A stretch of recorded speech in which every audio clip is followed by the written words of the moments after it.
Hey, good day everyone. Here's another video by You Can Do It. So today I'm working on my 2018 Ford Mustang and I'm having ongoing issues with my screen. So basically what I have to do now is I have to change the APMI module, which basically is the mechanism that controls the screen and it sits behind the screen. And what I got to do is I got to remove this trim piece, and then there's some 7mm bolts here, and then you gotta take out this entire frame cover, and then there's I think 4 additional 7mm bolts and probably some screws, and I'm gonna have to take all that out. And I already got a new part from eBay. I think with tax it was roughly $350, and they programmed the APMI according to your vehicle's VIN number. Let me tell you what I did before, purchasing the module. So what happened, let me tell you exactly what happens first. So many times, the vehicle is on, as you can see here, but my screen doesn't turn on. So it could be 15 minutes, it could be 20 minutes, it just won't turn on. I can try, I can play around, and you sort of need the screen on because it controls your HVAC and a lot of climate functions and other things that you need periodically, radio, Bluetooth, etc. Okay, so that's number one. The other thing that happens sometimes is when sometimes it will turn on, but there is a significant lag. I can press the buttons and you just gotta wait like basically 3 minutes and then it moves. So what I did is I did a hard reset, and I have a Sync 3.0 system.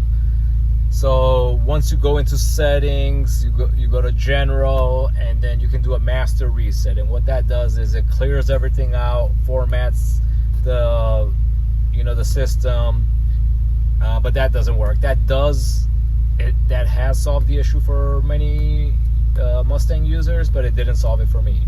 I have also done a soft reset, and what you do is you hold this forward button right here and the power button simultaneously, or sometimes you just hold the power and the forward button here and the screen shuts off and reboots. That has worked for some people. I have also tried updating my software. I've updated it through the system. I connected my Wi-Fi. That didn't work. I also tried downloading the software from Sync Labs and also the Ford's website, and I've installed it with the dongle here. Every time I try to do it that way, I get an error message. It downloads fine on my computer, it gives me the recent version and everything, but ultimately after getting fed up and spending a week on it and multiple techniques, nothing worked. So I finally decided, okay, let me get the screen. The APMI module. What I was debating before is getting a full Tesla type screen, and there's 2 types that I've noticed. One that covers everything, and it has its own APMI module built in, but it's pretty expensive. It's over $1,500. Then I have another one that I saw that basically comes from here all the way down here, and you can use your toggle switches here. I'm actually able to get that one used for about $500, but the drawback with that is you need to transfer your existing API module to the new Tesla type screen. So if my module is defective, I'm paying double the money. So anyways, let me show you the module. Alright guys, so here's the module. A few connections. Actual Ford part. That's what it looks like. And again, it's refurbished and it's programmed according to my vehicle. And hey, you can give me thank you for your purchase. If there's any issues, call them, and they'll even buy back my other module. So I'm gonna give this a shot. All right guys, one of the first things we're gonna have to do is remove this trim. You know, there's just gonna be a boatload of clips. You take a prying tool. You know, I have a few here. You can consider investing in a set. Let me just show you. I have a set right there, various sizes. But anyways, going back, you're just gonna have to play around, be careful, see which one fits, and you know, I need two hands, so you know, once you get one or two of the clips out, you know, you got to make sure you don't break it though. All right, guys, let me play around with it. All right, guys, what I did is open the dash, the glove box, pulled this part off first. As you can see, there's a clip right there, there's a clip here. You just pull that out, and then right behind it, you can see, it's hard for me to show, up there, up at the top, there's, you know, the top of this is holding a clip here. So I'm gonna remove that, then I'm gonna pop this top part off. All right, guys, that part came off. So this is the part I was talking about. This clips into here. And now, you know, I should be able to take this out. Again, it's gonna feel difficult. It's gonna feel like you're gonna crack it and break it, but there's just a lot of clips, so you're gonna have to be careful. All right, guys, so I got it loose. You know, I used my pry tool, and it made a big pop sound like it cracked. But again, you know, there's just a lot of clips. Then there's gonna be a harness back here, so you can see this piece goes all the way up to here. So again, I would just say, work slowly.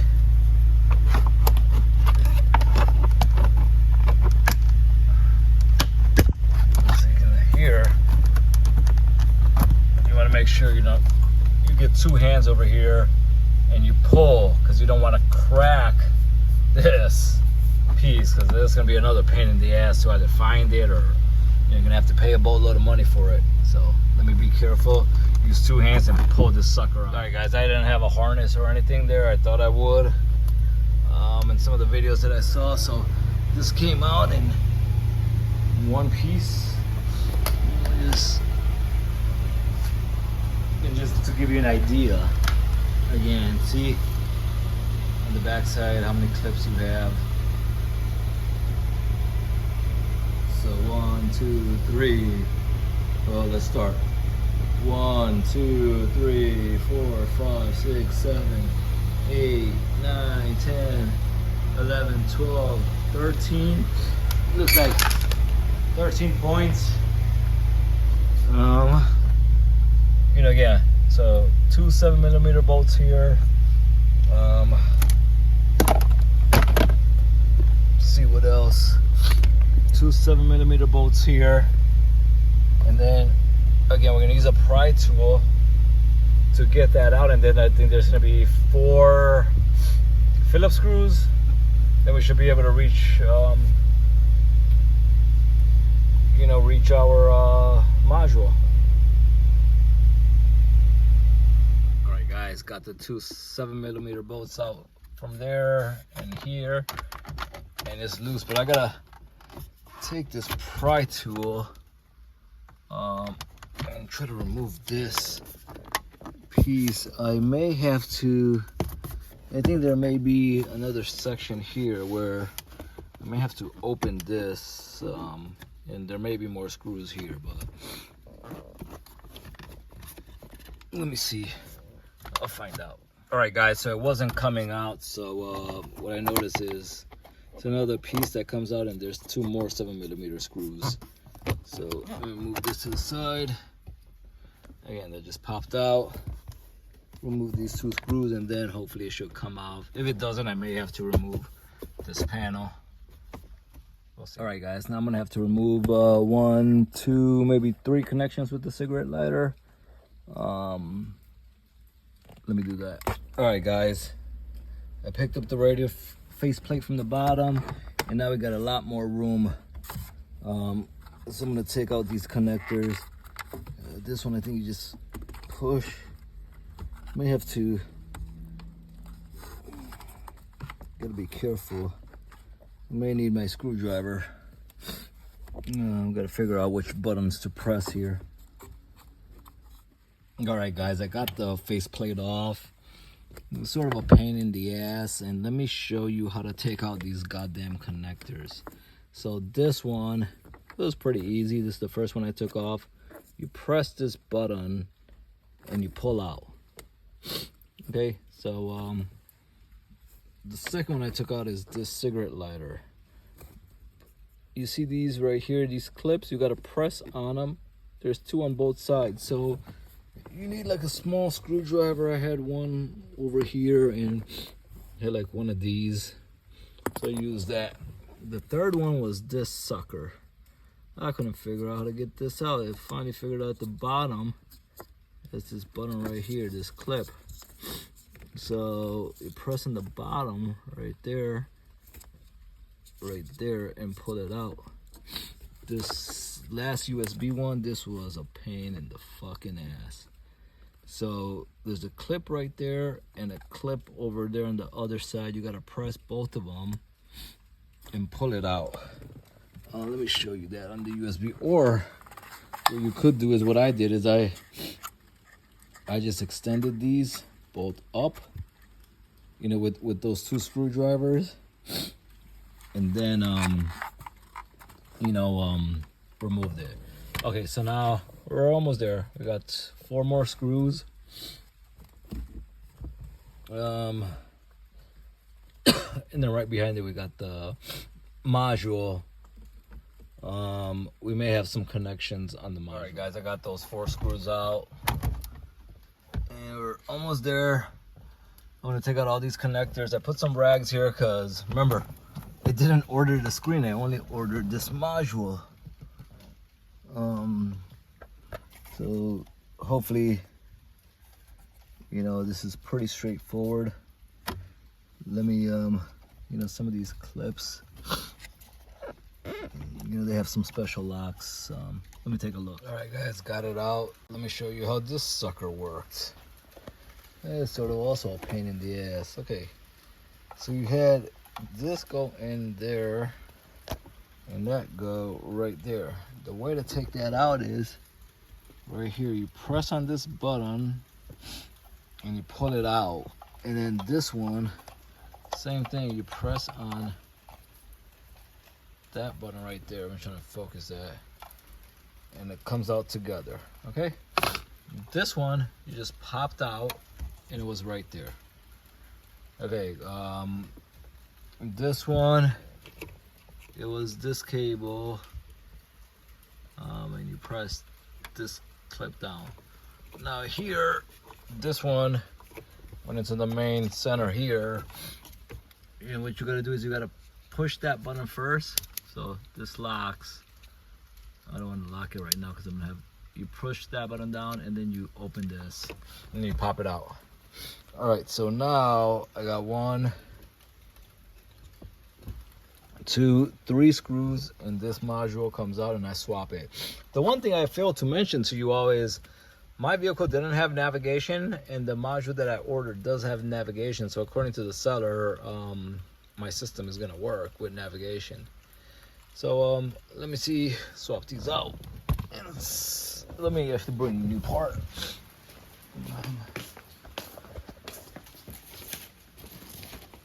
Here it is. So let's take a look. Let's even see if these are comparable. Probably. You know, I already noticed a difference. Yeah, I've covered it in a bit.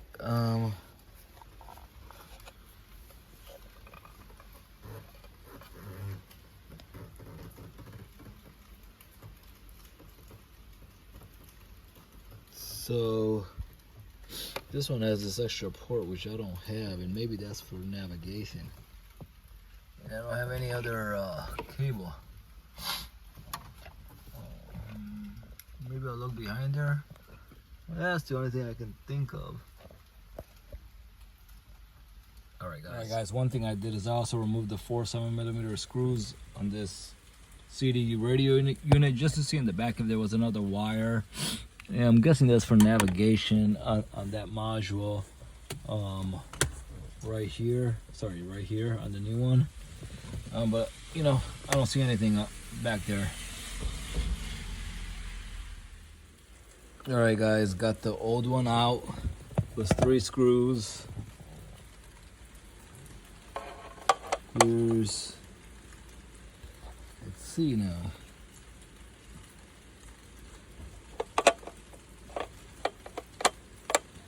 The old one fits and the screws align. And I'm gonna put the screws on and see if I can put this back. All right, guys, new one is on. And again, these appear to be the same.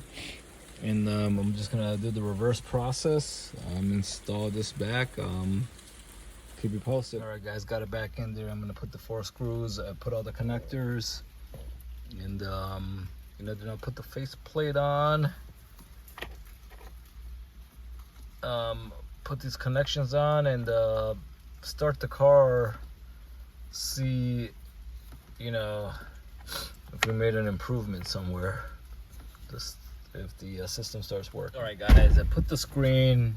I connected to the, you know, I guess the basic radio and the start system. I didn't put the USB connector and I didn't put the cigarette lighter connection yet, but hopefully this should get us starting. Well, you can already see the screen turns on, so that's a big improvement. We didn't even remember my screen wouldn't turn on, or it'd take forever. So wow. So I got the, see, does this confirm all this? And that works. It's gonna check for updates. So I got audio. I'm gonna close this right now. Climate, phone, navigation. See, before I didn't have navigation. Apps, settings. Wow. Now the climate function works, and it's actually an updated view. So let me hit my, so I turned on the climate control and my heat is working, and so it's working with the toggle button, you can see. So this is working. Let's try the radio.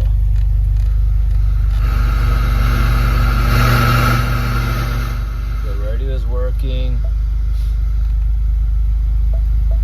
So the dual button is working. The fan speed is working. Awesome. AC button.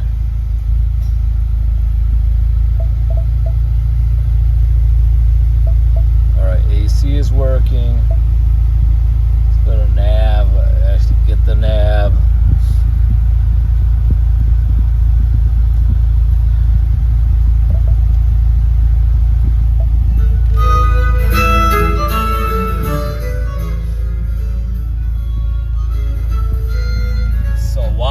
So it actually worked, so I'm actually surprised. So, you know, everyone tells you this takes like 30 to 45 minutes. In all honesty, I've done these type of things before. Granted, I made a video. It took me about 45 minutes, so I would just say, you know, plan on giving yourselves, if you haven't done this type of work, if you're not comfortable, over an hour. You know, I'm gonna go ahead and wrap everything up.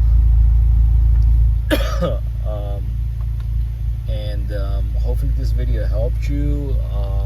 You know, obviously I got to put back the components, and now I may consider if this, I'm gonna give it some time. I'm gonna give it about a month or so to see if this screen works, and then I may update my screen, because you know, that'll be helpful.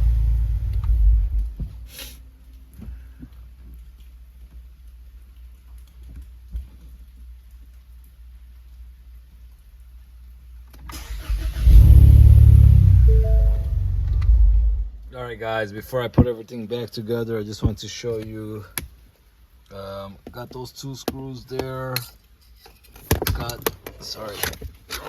got these screws, everything is aligned. I gotta get those 2 screws up there. Gotta find where I put those screws. And then before I do that, oh, here's one of the screws. And then, all right, I'll look for that screw. But I want to start the car one last time, just to make sure, yeah, we're all good.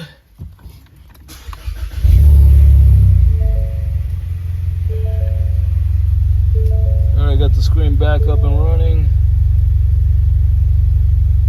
I have no idea. You know, I saw this. It's a LAN cable here. Thinking of taking it out, but it's connected to the back. There was a subwoofer connected, so everything's still good. Yeah, I'm gonna try to add my devices, and again, give this some time.